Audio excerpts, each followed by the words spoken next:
वालेकुम। इंजमामुल हक Pakistan cricket team के चीफ सिलेक्टर बन गए और ये खबर मैंने आपको पहले ही 2-3 दिन पहले दे दी थी और अल्हम्दुलिल्लाह मेरी जो है वो खबर सच साबित हो गई है। और इंजमामुल हक जो है वो चीफ सिलेक्टर बनने के बाद अब उनका जो सबसे पहला काम होगा वो होगा Pakistan versus Afghanistan Asia cup और वर्ल्ड कप के लिए पाकिस्तान टीम की सिलेक्शन का। तो पाकिस्तान वर्सेज अफगानिस्तान के खिलाफ जो टीम सिलेक्ट की गई है वही टीम जो है वो ऑलमोस्ट एशिया कप के लिए रहेगी और फिर एशिया कप में परफॉर्मेंस देखी जाएगी टीम की और जो खिलाड़ी अच्छे परफॉर्म करेंगे उनको रिटेन किया जाएगा और जिनकी खुदा न खास्ता परफॉर्मेंस थोड़ी डाउन होगी उनको जो है वो उनके मुतबादिल के तौर पर कुछ खिलाड़ियों को जो है वो चेंज किया जा सकता है। पाकिस्तान वर्सेस अफगानिस्तान की सीरीज बिल्कुल जो है वो सर पर खड़ी है क्योंकि पहला मैच जो है वो 22 अगस्त को खेला जाना है, दूसरा मैच 24 अगस्त को खेला जाना है, तीसरा मैच 26 अगस्त को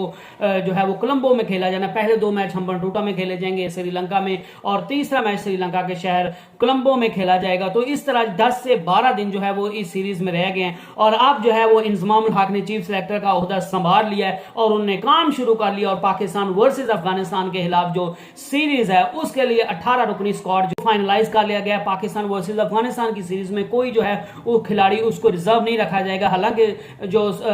अफगानिस्तान की टीम है उसने 2 खिलाड़ी जो हैं वो रिजर्व में भी रखे गए हैं, लेकिन पाकिस्तान की तरफ से कोई खिलाड़ी जो है वो रिजर्व नहीं रखा गया और पाकिस्तान की तरफ से 18 रुकनी स्क्वाड जो है उसको फाइनलाइज कर लिया गया। इंजमामुल हक ने बाबर आजम के साथ भी मुशावरत कर ली है, मिकी आर्थर के साथ भी उनकी बातचीत हो गई है और फाइनल जो है वो 18 रुकनी स्क्वाड जो है वो फाइनलाइज कर लिया गया। सरफराज अहमद को जो है वो as a backup wicket keeper के तौर पर जो है वो 18 रुकनी स्क्वाड में शामिल किया जा रहा है और दूसरा जो शान मसूद और अब्दुल्ला शफीक के दरमियान जो बड़ा पड़ाव था, जो बड़ी लड़ाई थी, जो बड़ा घमसान का रन पड़ना था कि शान मसूद खेलेंगे या अब्दुल्ला शफीक खेलेंगे, तो मेरी पर्सनल राय के मुताबिक तो Abdullah Shafique is much better player than Shan Masood. लेकिन शान मसूद का आपको पता है कि वो हमेशा से कुछ ना कुछ करके जो है वो पाकिस्तान की टीम में एंट्री जरूर ले लेते हैं। तो इस बार फिर जो है वो वैसे भी अगर शॉर्ट वाइज शॉट्स देखें, शॉर्ट सिलेक्शन देखें, परफॉर्मेंस देखें तो वैसे तो शान मसूद की T20 में तो जगह नहीं बनती, लेकिन अब्दुल्ला शफीक ने भी अभी तक ओडीआई में इस तरह का कोई खास परफॉर्मेंस नहीं दिखाई। गो के वो श्रीलंका की सीरीज में उसने डबल सेंचुरी मारी है लेकिन वो टेस्ट में मारी है। तो शान मसूद ने अगर ओडीआई में जो है वो कोई खास परफॉर्मेंस नहीं दिखाई तो इसी तरह जो है वो अब्दुल्ला शफीक ने भी ओडीआई में परफॉर्मेंस नहीं दिखाई, लेकिन अब्दुल्ला शफीक जो है वो मिडिल ऑर्डर में भी खेल सकते हैं ओडीआई में, जबकि शान मसूद को जो है वो आपको ऊपर वाले नंबरों में ही खिलाना पड़ेगा। आप उसको जो है वो इमामुल हक और फहर जमान तो ओपनिंग करेंगे लेकिन आपको तीसरे नंबर पर फिर शान मसूद को ही हर सूरत में खिलाना पड़ेगा। तो शान मसूद जो है वो अगर उनको टीम में खिलाते हैं, वैसे तो मेरे ख्याल से शान मसूद को अगर सिलेक्ट कर भी लिया जाता है तो शान मसूद पाकिस्तान की टीम में जगह नहीं बना पाएंगे, लेकिन ये कहने की बातें हैं। शान मसूद जो है वो टीम में शामिल भी हो जाते हैं बगैर कुछ किए और बगैर कुछ किए जो है वो टीम में खेलने भी लग जाते हैं, वो 11 रुकनी स्क्वाड में भी आ जाते हैं। बहरहाल जो अब्दुल्ला शफीक और जो है वो शान मसूद के दरमियान जो था वो बड़ा पड़ाव था, वो पूरा जो है वो इंजमामुल हक के भी चहीते शान मसूद हैं, बाबर के भी और जो है वो मिकी आर्थर के भी पसंदीदा जो है वो शान मसूद हैं। तो सारे शान मसूद को लेना चाहते हैं, तो इस वजह से शान मसूद की जो है वो एंट्री होने जा रही है as a backup wicket keeper. जो है वो सरफराज अहमद और मोहम्मद हारिस के दरमियान बड़ी जंग थी और वो जंग जो है वो सरफराज अहमद ने जीत ली और सरफराज अहमद को जो है वो टीम में शामिल किया जा रहा है और वो 18 रुकनी टीम में जो है वो शामिल होंगे। वो खेलेंगे नहीं क्योंकि फर्स्ट प्रायोरिटी ऑलवेज जो है वो मोहम्मद रिजवान है और मोहम्मद रिजवान की खातिर जो है वो ओडीआई में अब कामयाबियां भी हैं, तो मोहम्मद रिजवान जो है वो फर्स्ट चॉइस होंगे और अफगानिस्तान की सीरीज में आपको मोहम्मद सरफराज अहमद खेलते हुए दिखाई नहीं देंगे।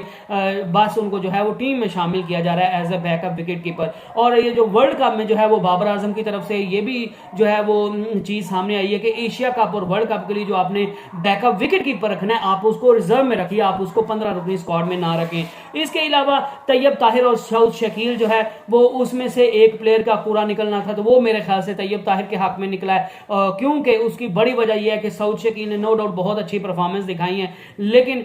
सऊद शकील जो है वो मिडिल ऑर्डर में आके बहुत जो है वो आहिस्ता से खेलना शुरू हो जाते हैं और गो के मौका शायद तैयब ताहिर को भी नहीं मिलेगा। और सोचा जा रहा था, ये समझा जा रहा था कि तैयब ताहिर आपको जो है वो एशिया कप और वर्ल्ड कप के स्क्वाड में भी दिख सकते हैं, तो वही होने जा रहा है। और तैयब ताहिर जो है वो उनको जो है वो 18 रुकनी स्क्वाड में शामिल किया गया है। इसके अलावा पाकिस्तान की टीम में जो खिलाड़ियों को सिलेक्ट किया गया, ओपनर एज यूजुअल जो है वो इमामुल हक और जो है वो फहर जमान होंगे। बाबर आजम जो टीम जो है वो फाइनलाइज की गई है वो मैं आपको बता देता हूँ। बाबर आजम, इमामुल हक, फहर जमान, मोहम्मद रिजवान, आगा सलमान अली, शादाब खान, नवाज, शाहीन शाह अफरीदी, हारिस रऊफ, नसीम शाह, उसामा मीर, इफ्तिखार अहमद और मोहम्मद वसीम जूनियर। ये मोहम्मद वसीम जूनियर एक ऐसा नाम है, मेरे ख्याल से तो शायद जो है वो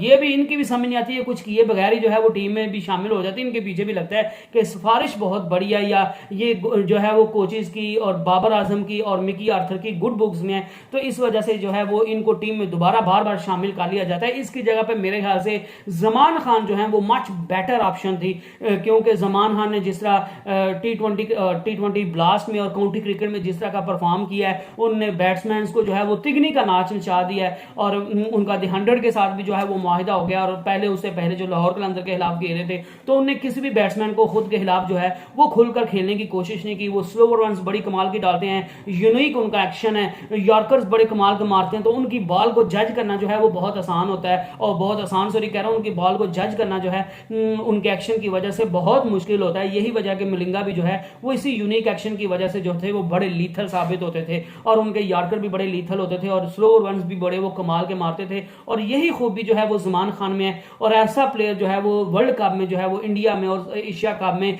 जहां पे तेज बॉलर्स इतने कामयाब नहीं होते, जो वेरिएशंस वाले प्लेयर्स हैं, जो वेरिएशंस वाले बॉलर है वो ज्यादा कामयाब होते हैं। तो मेरे ख्याल से जमान खान जो था वो मच बेटर ऑप्शन था, लेकिन जमान खान को शामिल नहीं किया गया। और जमान खान की जगह पे मोहम्मद वसीम जूनियर को जो है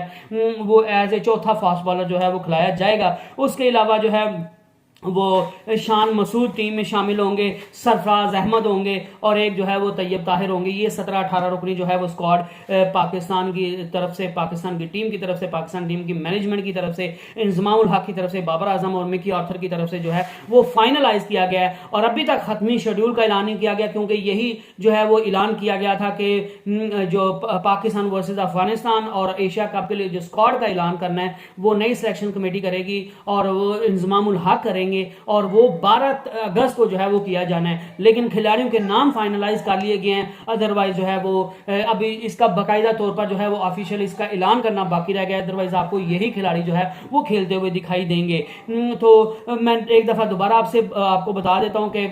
पाकिस्तान वर्सेस अफगानिस्तान की सीरीज में कोई रिजर्व खिलाड़ी नहीं होगा। 18 रुकनी स्क्वाड का जो है वो ऐलान किया जाएगा, और उसमें शामिल होंगे बाबर आजम, इमामुल हक, फहर जमान, मोहम्मद रिजवान, आगा सलमान अली, शादाब खान, मोहम्मद नवाज, शाहीन शाह अफरीदी, हारिस रऊफ, नसीम शाह, उसामा मीर, इफ्तिखार अहमद, मोहम्मद वसीम जूनियर, शान मसूद, सरफराज अहमद और तैयब ताहिर जो है ये पाकिस्तान की टीम का 17-18 रुकनी जो है वो स्क्वाड फाइनलाइज किया गया। और यही स्क्वाड जो है वो आपको एशिया कप में देखने को मिलेगा। इन्हीं में से जो 3 खिलाड़ी हैं वो आपको जो है वो एशिया कप में रिजर्व में रख दिए जाएंगे, और बाकी 15 रुकनी स्क्वाड जो है वो टीम में शामिल होगा। पाकिस्तान के जो खेलेंगे वो मोस्ट प्रोबेबली यही हैं कि बाबर आजम खेलेंगे, इमामुल हक खेलेंगे, फहर जमान खेलेंगे, रिजवान खेलेंगे, आगा सलमान अली खेलेंगे, शादाब खान और मोहम्मद नवाज किसी मैच में खेलेंगे, और किसी मैच में जो है वो शादाब और जो है वो मोहम्मद नवाज और उसामा मीर खेलेंगे। और ये भी पॉसिबिलिटी है कि शादाब और उसामा मीर दोनों जो है वो एक ही मैच में खेल लें। उसके अलावा इफ्तिखार अहमद खेलेंगे, शाहीन शाह अफरीदी खेलेंगे, हारिस रऊफ खेलेंगे और नसीम शाह जो है ये आपका 11 रुकनी स्क्वाड होगा। शान मसूद, सरफराज अहमद, मोहम्मद वसीम जूनियर और उसामा मीर जो है और तैयब ताहिर जो हैं इनको शायद बाहर ही बैठना पड़ेगा। तो ये आज की वीडियो थी। I hope you enjoyed the video. Next video तक स्टे ब्लेस्ड, स्टे ट्यून्ड, अल्लाह हाफिज।